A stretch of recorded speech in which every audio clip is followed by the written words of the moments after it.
ছন্দে ছন্দে বলি আমি গাছের যত কথা, কি উপকার করে গাছের ফুল ফল আর পাতা।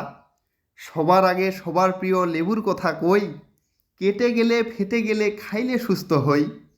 কালোজিরা সব রোগের ঔষধ বলেনি এই কবি, বলে গেছেন মহামানব প্রিয় বিশ্বনবী। দুর্বা কিন্তু শুধুমাত্র গরুর খাবার নয়, কেটে গেলে বেটে দিলে রক্ত বন্ধ হয়। সর্দি হলে তুলসী পাতার রস বেটে খেলে ভালো হয় জোয়ান বুড়ো ছোট মেয়ে ছেলে। পেটের জন্য কাঁচা পেঁপের নাই কোনো ভাই জুড়ি, থানকুনির রস পেটের পীড়ার ভীষণ উপকারী। নারকেলের গুণ খুঁজতে গিয়ে বেঁধে গেল গোল, পাইলাম শেষে নারিকেল তেল সুস্থ রাখে চুল। কথা সত্য রোগীর পথ্য তৃষ্ণা মেটায় ডাব, জেলেদের জাল শক্ত করে নিজের কোষে গাব। মূত্রত্যাগের জ্বালা পোড়া কমায় পাথর কুচি, সবাই জানে আমলকি ফল মুখে আনে রুচি। নিম পাতার গুণের কথা যায় না করা শেষ, চুলকানি যায় ছোট কৃমি মেরে করে শেষ।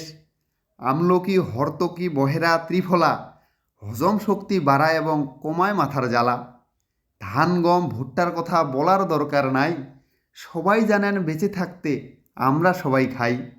ফুল ফল না থাকিলেও ছায়া বিলায় বট, সুগন্ধ আর সৌন্দর্যে ফুল রাঙায় হৃদয় পট।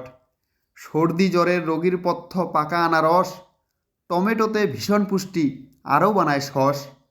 অল্প দামে কলা খাবেন বেশি পুষ্টির জন্য, হার্টের রোগীর সেবা দিয়ে অর্জুনের ছাল ধন্য। আম জাম কাঁঠাল লিচু মৌসুমি সব ফল, খেলে পরে পরাণ জুড়ায় বাড়ায় গায়ের বল। এছাড়াও আছে গাছের সম্মিলিত গুণ, গাছের কাঠে জ্বালানি হয় রান্ধে মা ও বোন। গাছের কাঠে বাড়ি বানাই ফার্নিচার, গাছ ছাড়া অক্সিজেনের বিকল্প নাই আর।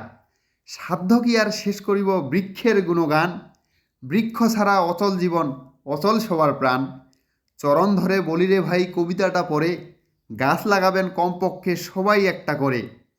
জায়গা নেই ভাই এই অজুহাতে তুলবে না কেউ ভাই, তবে কিংবা ছাদে হলেও গাছ লাগানো চাই।